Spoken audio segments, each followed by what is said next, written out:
అసెంబ్లీలో బడ్జెట్ పద్దుపైన చర్చ సందర్భంగా మాజీ మంత్రి Harish Rao versus deputy CM బట్టి విక్రమార్క మధ్య మాటల యుద్ధం నడిచింది. కాంగ్రెస్ సర్కార్ బీఆర్ఎస్ టార్గెట్ గానే బడ్జెట్ ప్రసంగం ఉందన్నారు హరీష్ రావు. ప్రభుత్వం పచ్చి అబద్ధాలు చెబుతోందని ఫైర్ అయ్యారు. ఈ వ్యాఖ్యలకు డిప్యూటీ సీఎం బట్టి స్ట్రాంగ్ కౌంటర్ ఇచ్చారు.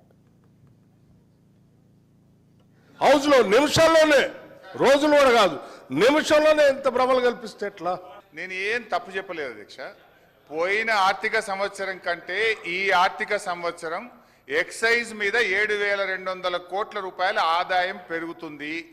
ఈ సంవత్సరం 42,000 కోట్ల రూపాయలు ఎక్సైజ్ మీద మేము ఆదాయం తెచ్చుకుంటామని బడ్జెట్లో పెట్టారా లేదా బట్టి గారిని చెప్పమనండి. ఎక్సైజ్ లో మేము ఆక్షన్ పెట్టాము గత సంవత్సరం, అందుకే మాకు ఆదాయం పెరిగింది. ఈ సంవత్సరం కదా పెట్టాల్సింది, నిజమే. మేము కూడా అనుకున్నాం ఈ సంవత్సరం కదా ఆక్షన్ పెట్టాల్సింది. మీరు ముందే ఎందుకు కూర్చారు అధ్యక్ష? ముందే ఎందుకు కూర్చాను? ఎందుకు కూర్చారు? మీరు ఈ సంవత్సరం పెట్టాల్సిన ఆక్షన్ మేము ముందే ఎలక్షన్ కంటే ముందు ఎందుకు పెట్టుకున్నారు? అంటే ఏదో దాంట్లో ఎంత దొరికితే అంత దోసుకుందాం అనే ఆలోచన మీది, అది తప్ప ఇంకోట. రెండోది నేను ఇంకోటి చెప్తున్నా. ఏంటి అధ్యక్ష?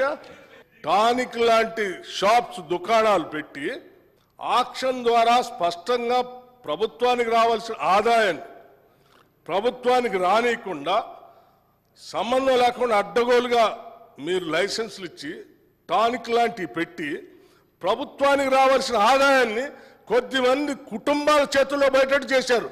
అటువంటి దాన్ని మేము పోనీయం. ఆ ఆదాయం అంతా రాష్ట్రానికి వచ్చేటట్టు చేస్తాం. అటువంటి వ్యక్తుల చేతుల్లోకి రాష్ట్ర ఖజానాన్ని పోనీయకుండా మేము జాగ్రత్త కాపాడుతాం. ఆ లెక్కలు కూడా